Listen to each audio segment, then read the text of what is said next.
Halo semuanya, di sini saya akan membahas tips bagi toko baru yang melakukan iklan di marketplace. Karena masih banyak teman kita yang menanyakan di komen, "Bang, saya masih toko baru, saya lakukan iklan, tapi boncos. Bahkan tidak ada orderan sama sekali." Nah, di sini saya akan bahas bagi teman-teman semuanya. Namun semua yang saya share di sini itu berdasarkan pengalaman saya sendiri dan saya sudah coba. Dan saya akan perlihatkan dulu hasil iklan yang sudah saya lakukan di salah satu toko saya di Tokopedia. Mari kita lihat.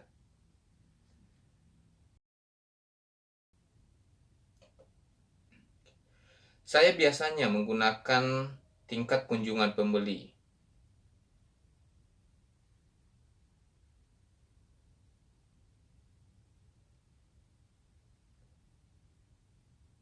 Dan ini adalah hasil iklan yang sudah saya lakukan dalam satu minggu sebesar pendapatan 4.115.000, biaya iklan 259.000 lebih. Dan kalau kita lihat dari selama 2 minggu,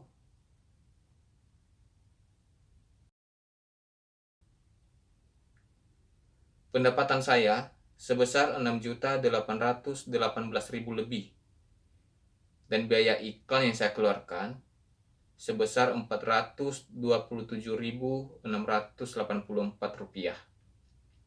Inilah hasil dari iklan yang sudah saya lakukan di salah satu toko saya di Tokopedia selama 2 minggu hingga hari ini. Dan iklan yang saya gunakan di sini yaitu menggunakan iklan otomatis. Dan apakah iklan otomatis lebih bagus, lebih efektif dari iklan manual? Apa kelebihan dari iklan otomatis dan iklan manual ini?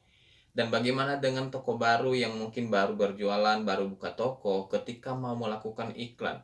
Bagusnya menggunakan iklan otomatis atau iklan manual? Di sini saya akan bahas untuk teman-teman semua. Tapi sebelumnya, bagi teman-teman yang baru pertama kali menonton video saya, perkenalkan saya Bang Laia. Di sini pada channel Laia Smart, saya membahas seputar bisnis jualan online di marketplace berdasarkan pengalaman saya dari beberapa tahun yang lalu.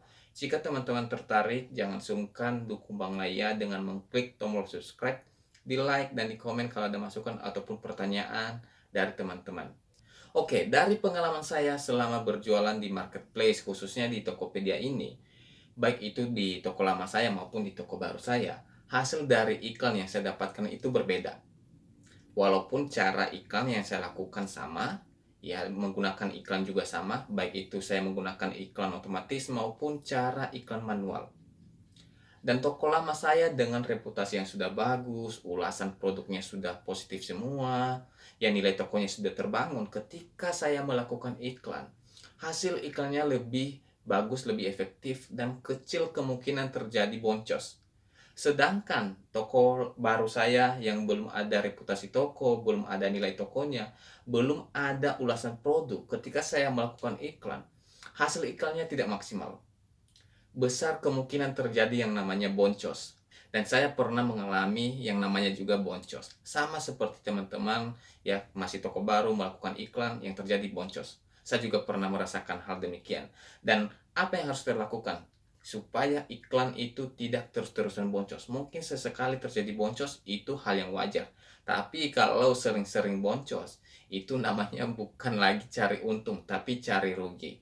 Nah, sebelum kita mau melakukan iklan, saya akan menyarankan teman-teman untuk menyiapkan tokonya terlebih dahulu. Ya, baru kita melakukan iklan. Apa yang perlu kita persiapkan?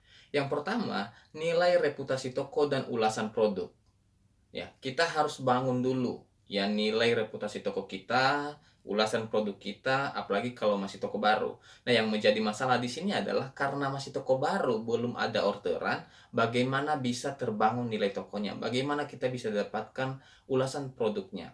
Dan seperti yang saya lakukan di toko baru saya, ya dan ini semua orang juga lakukan kok. Ya, bukan hanya saya, dan semua rata-rata sekarang yang jualan online itu di awal-awal mereka akan melakukan cara seperti ini. Di mana meminta bantuan dari orang-orang ataupun dari teman kita dulu yang untuk melakukan orderan di toko kita. Ini bukan fiktif ya, ini nyata kita kirim kok barangnya.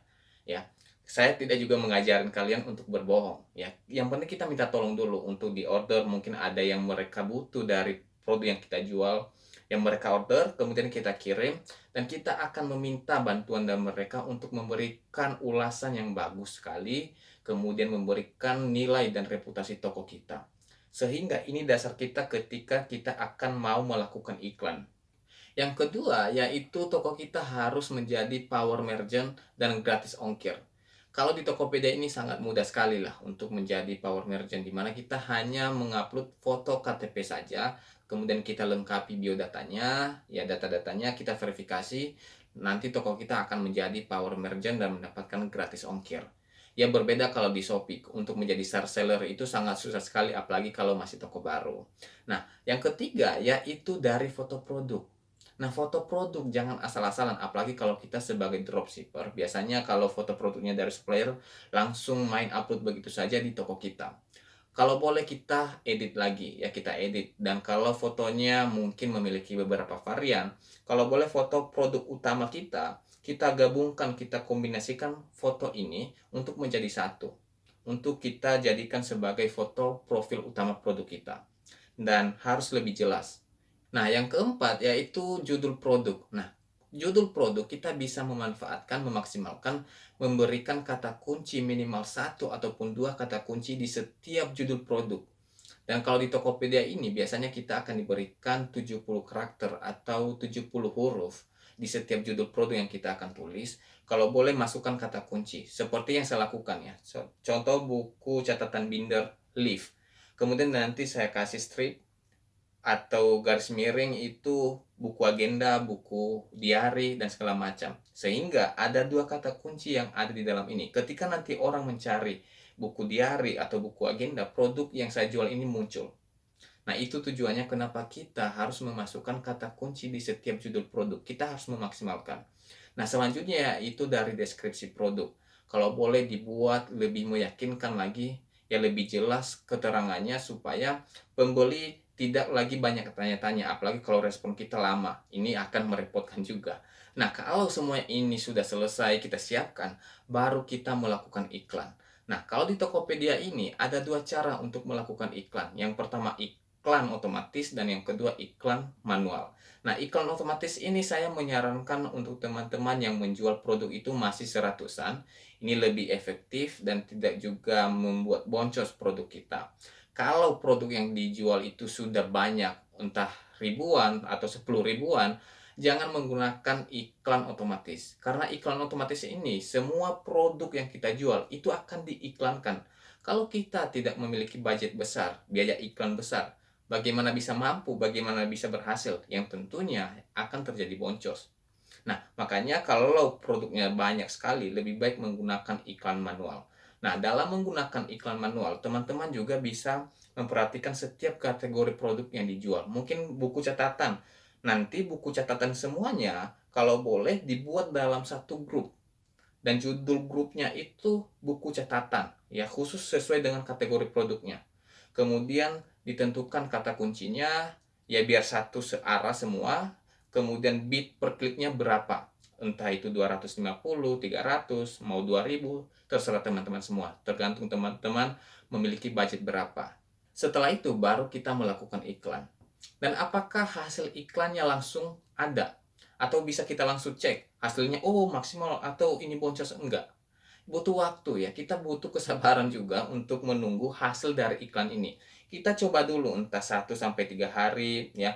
Apakah ada orderan? Belum ada orderan, sabar. Nanti mungkin dalam 1 minggu baru bisa terlihat. Oh ternyata iklan yang saya habiskan sebesar ini. Hasil dari iklan ini, orderan yang saya dapatkan sebesar ini. Dan kalau rugi, ya mungkin dari keuntungan sudah dihitung-hitung, ternyata biaya iklannya itu lebih besar daripada keuntungan, itu namanya boncos. Dan apakah teman-teman mau berhenti di situ saja? Jangan, ya lakukan lagi, coba lagi sampai Anda temukan formulanya, caranya seperti apa, dan ikuti tadi yang sudah saya jelaskan. Saya bisa percaya bahwa mungkin di awal-awal mungkin boncos ya, karena besar kemungkinan kalau masih toko baru itu akan terjadi boncos. Dan semoga video ini bisa memberikan manfaat bagi teman-teman semuanya. Jangan lupa dukung Bang Laya dengan mengklik tombol subscribe, di like, dan di komen kalau ada masukan ataupun pertanyaan. Sekian, sampai jumpa di video saya selanjutnya. Terima kasih.